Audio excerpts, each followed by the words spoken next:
High. তো তোমাদের সঙ্গে আজকে একটা নতুন রেসিপি শেয়ার করব, বলতে পারো সন্ধেবেলা স্ন্যাক্স।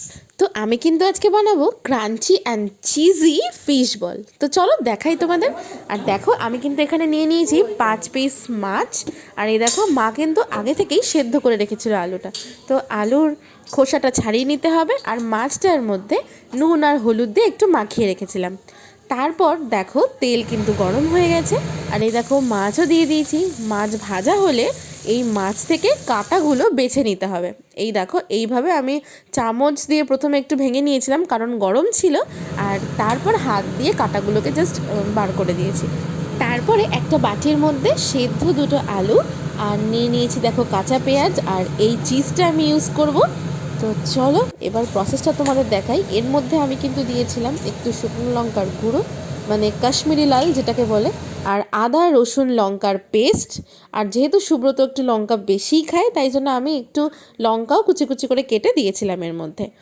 আর যেসব মশলা আমাদের প্রতিদিনকার রান্নাতেই লাগে সেগুলো তো দিতেই হবে, যেমন হলুদ, নুন। তো সেগুলো একটু একটু করে দিয়ে দিয়েছি। আর দেখো পুরোটা মাখার পর কিন্তু এরকম হয়েছিল। আর দেখতেই পাচ্ছ আমি কিন্তু একটু লঙ্কাও কুচো করে ওখানে দিয়েছি। আর দেখো মাছটা কিন্তু পুরো ম্যাশ হয়ে গেছে।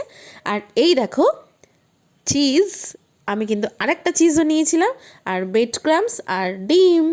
তো চলো এবার প্রসেসটা করি। আর দেখো চিজটাও কিন্তু তোমরা এভাবে গ্রেট করে নেবে এর মধ্যে, আর এভাবে একটা একটা করে ডিমের মধ্যে ফার্স্টে দিয়ে পুরোটা মাখাতে হবে, তারপর ব্রেড ক্রাম্বসের মধ্যে। এবার তেলে আমি ছেড়ে দিয়েছি। তো দেখো ফাইনাল লুক কিন্তু আমি শেয়ার করব। আর ততক্ষণে আমি বাকি যে কটা ছিল সেগুলোও করছিলাম। আর হঠাৎ করে দেখি সুব্রত চলে এসছে বাড়িতে। তো চলো ও আমাকে একটু হেল্প করে দিচ্ছিল রান্নায়। আর সত্যি কথা বলতে ও কিন্তু দারুণ রান্না করে, তার মধ্যে চিকেন কষাটা দারুণ করে। আমার তো ফেভারিট ওর হাতে চিকেন কষা। আর দেখতেই পাচ্ছ প্রায় রেডি হয়ে গেছে। তো ফাইনাল লুক এটা।